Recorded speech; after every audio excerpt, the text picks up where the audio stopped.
Kagapong adlaw may gala nakahukom ang 55 out of 55 ka mga magbabalaod nga ila na may galang i-forward gikan sa committee level ngadto na may gala sa plenary level. Kini mga igalang ilang report sa komitiba nga nag-unod may galang nagkanayon nga dunay probable cause ang impeachment batok sa Vice Presidente. O kasunod ani mga igala, misguta na diya sa plenary level ang debate kung ipadayon ba, aprobahan ba ang articles of impeachment batok sa Vice Presidente. O diya na to may igala makita no ang mga kongresista kung kinsa gayod ang mobotar pabor sa pagtanggal o impeachment sa Vice Presidente mga katropa. Bullseye! Bullseye! Ato baminaw ni mga igalas Luis Tro sa iya mga igalang pamahayag kagahapong adlaw. Yang magtingsi-tingsi. Sige ko no be. XFM Katropa! 55 out of 55 Justice members physically present manifested their support to the approval of the committee report, to the attached resolution setting forth the articles of impeachment as amended. The chair therefore declares the motion unanimously approved.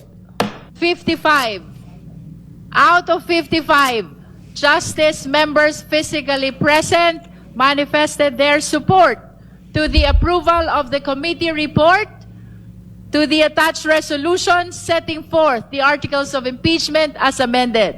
The chair therefore declares the motion unanimously approved. XFM 55. So mo ni may gala ang tipik kagahapong adlaw sa pagbasa may gala sa desisyon 55 out of 55 no sa committee level sa Committee on Justice no nga nagkauyon sila mga kaigsunan nga ipasa na ngadto sa plenary level kini mga igalang report nga matod palagi duna mga higalay probable cause ang impeachment sa Vice President. Bullseye! Bullseye! Mao ni usab ang ila may gala karong gikuhaan nga numero nga ingon nila 51 na kulang. Kay ang kinahanglan is 1/3 of the votes o 1/3 may gala of the population of the number sa atong Kamara de Representantes nga 318. Therefore, 106 ra. So may 55 naman. 51 na lang. So mo ni may gala ingon si Ridod kagahapon by next week may impeach na namo ang Vice President. Excited you guys cookie mga igala ba? Suko gani siya gahapon nga dunay balita ni gawas nga duna kunoy nag-withdraw. Mubuot magkagnay mag-withdraw. No? Mubuot magkagnay mag-withdraw. Nagkaron kay napasa naman is plenaryo dibatihan ni on May 11 madungog na to. Kay ingon si Soto nga June magpaabot mi June. No? Naana na sa June. So karon may galapit sa 11, no? Pag-inom na mo daan og Santon Plus Gold para di mo mga high blood. You have to expect the worst, mga igsoon. Kay basin og ipalayo na inyong TV kay basig bunalan ninyo bisbulbat.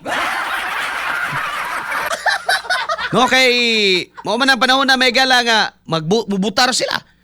And makita nimo ang imong congressman. Tuarang hinampak ay. No?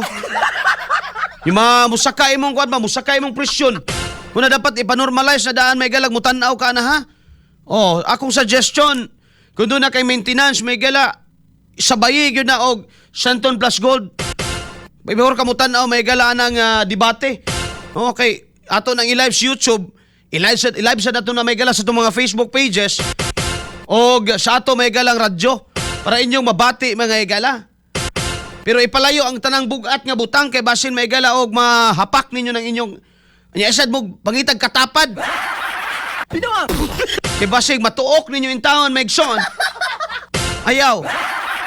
Kunya pinaka the best gyud diha before mo tan-aw may igsoon sa program or before mo mo tanaw YouTube live ana. Kinahanglan nga nakainom na mong Santon Plus Gold kay para normal daan inyong BP. Oh, so karon pa lang pamalit na mo daan. Tinuod ba yan na? Kay kampante man kayo sa ridon nga pila nagoy kulang 51 na lang god. No? 51 ya 106 ra may kailangan. So 55 plus 51 106. So mo nang kuan kay sila. No? Relax kay sila. Og matod pa nila magigala halfway through. Hapit na gyud. No, kuno nila matanggal may gala ang vice presidente. Pero ang challenge balikon ako again. Oh. Kini mga higala atong mga kongresista. No, para sa atong pulso ng Pilipino dia.